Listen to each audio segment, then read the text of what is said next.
מדברי קטרין מקינון בספרה פמיניזם משפטי בתיאוריה ובפרקטיקה, הוצאת רסלינג. מקינון מתקיפה את הפרויקט שמציע הפוסט-מודרניזם, בין השאר כמי שמטרתו להתרחק ככל האפשר מכל דבר שהוא ממשי. טענתה על פי הפוסט-מודרניזם לא קיימות עובדות. כל דבר הוא קריאה, reading. לכן לא יכולים להיות שקרים. הכל נמצא בתנועה, הכל פתוח לפרשנות, והיא כותבת. כמו כן השאלה אם מעשי גילוי עריות התרחשו או לא התרחשו, והשאלה אם הם טראומטיים לילדים, התערבלה בלבטים אפיסטימולוגיים, כמצויה מעבר לחשיבה, מעבר לנרטיב, מעבר להבנה כאירוע זה שאינו אירוע. כאילו הניצולים לא דיווחו לעתים קרובות בנרטיבים מובנים, שאירועים אלה בהחלט קרו ובהחלט הזיקו להם. אם הכל פרשנות, אומרת מקינון, אי אפשר לטעות לעולם.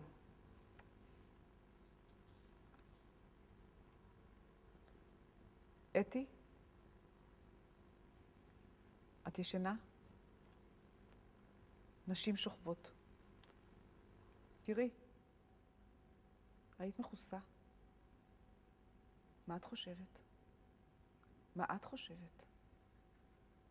וירג'יניה? כפי הנראה. אני הייתי שם. את יכולה לזכור? על מה את חושבת? היה לך קר? לפתוח פה. אנא או?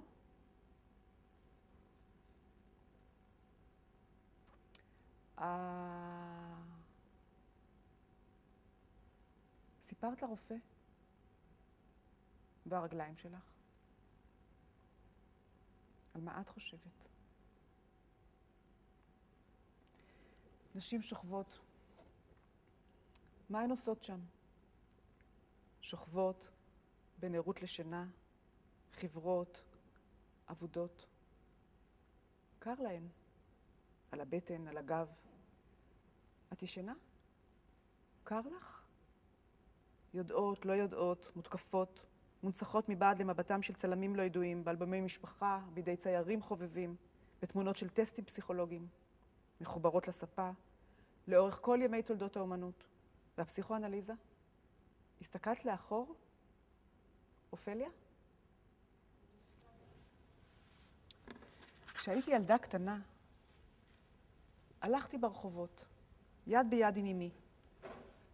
אמי בהחלט סיפרה לי בטיולנו המשותפים, בדרך כלל הרופא שלה, מי שהיה במקור רופא הילדים שלי ושל אחי, את כל מה שהיא ידעה לעיר שלנו, תל אביב. ומה שהיא ידעה בעיקר, התרכז בנשים. ובפרט, באיתור האישה השוכבת במיטתה, ממש ברגע זה, כשאנו חולפות עכשיו מתחת לביתה. היא הייתה נושפת לתוך האוזן שלי, מידע קצר ומתומצת. כאן, בקומה השלישית, שוכבת אישה כבר 30 שנה, לא קמה מהמיטה. הייתה לוחשת, כאילו חששה שהאישה בקומה השלישית יכולה לשמוע את דבריה. כך, אמי מיפתה לי את העיר תל אביב, לפחות את החלק מהרופא שלנו, שלה ובחזרה.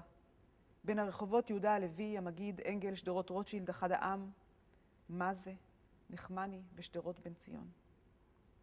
תל אביב נראתה לי כמו עיר שכולה מגשים.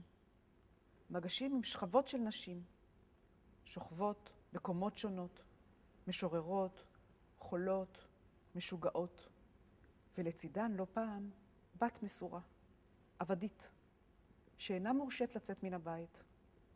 הבת הייתה קורמת אור וגידים לעיניי. כבר 20 שנה היא לא נותנת לה, לבת שלה, לצאת מן הבית. הייתה אמי לוחשת באוזניי, מחדדת לי את השמיעה, וגם ממיינת את האפשרויות הרעות שהיו יכולות לנפול בחלקי, לולי היא הייתה במהותה כל כך חזקה, ולולי דוקטור רודיך היה כל כך מבין אותה. היינו מחכים שעה ארוכה בחדר ההמתנה, אחי ואנוכי, ואימא שלנו, גבוהה מדוקטור רודיך לפחות בראש, הייתה נכנסת אליו בוכייה ויוצאת מאושרת. אמי, אם כן, כמו כולם, ניצלה היטב את המושג מרחבים ללא עדים. גם אבי. גיליוטינה? גאולה? את ישנה? נשים שוכבות, אני רואה, לאן שלא אביט. אני רואה גם כאן. הסרט הרביעי שאבקש להראות לכם, הרביעי בסדרה התקפות על חיבור, נקרא בצהרי כיפור. שדרות בן ציון, מלצ'ט, יום כיפור. אני רואה בדמיוני נשים שוכבות, איך לא? יום כיפור, של משפחות דחוסות ללא רחם בתוך דירות קטנות. ואז, על פניי, חולף השריף. שריף בתל אביב. לא אישה שוכבת, לא אישה יושבת. ברחובות ילדותי, התקפה על יום כיפור. אני מבקשת להקרין את סרטי בצהרי כיפור 2006, לינק K, 7 דקות ו30 שניות.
והחדר כאילו עובד כמו של חדר, אבל יכול להיות פקטורלי, קשורות על הידיים, ואז אם להיות ספידי, והוא מוצא כמה זמן, ככה, עדיין זה לא מושך לו, ואז בדיוק שברות השנייה, בום.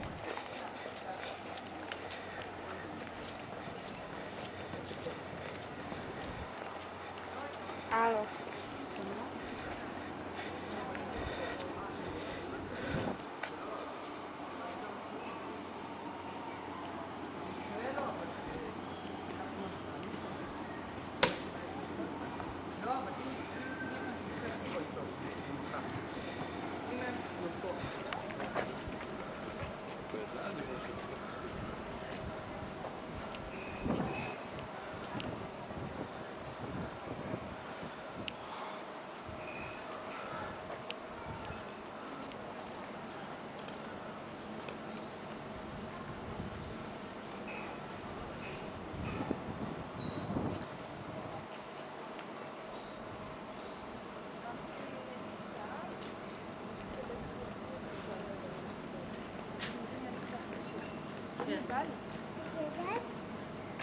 דניאל מחר יקנה לי אופנה ואני יכול לנסוע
בעודי צועדת ברחוב בוגרשוב, צהריים, היי נון, עם חברה ותיקה שלי, אביטל, חלפו על פניי פנים, פנים שקשה לשכוח.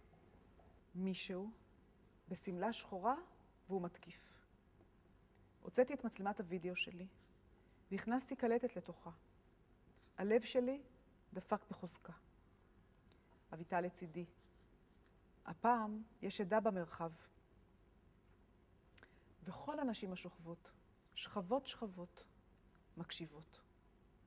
גם דבורה ברון, הסופרת. הקשיבו. אתן שומעות? גרי קופר וגרייס קלי בשכונה שלנו. בצהרי היום, היי נון. ביון. לביון הגעתי, כפי שכבר סיפרתי, בעקבות הקריאה במאמר של בנט סיימון.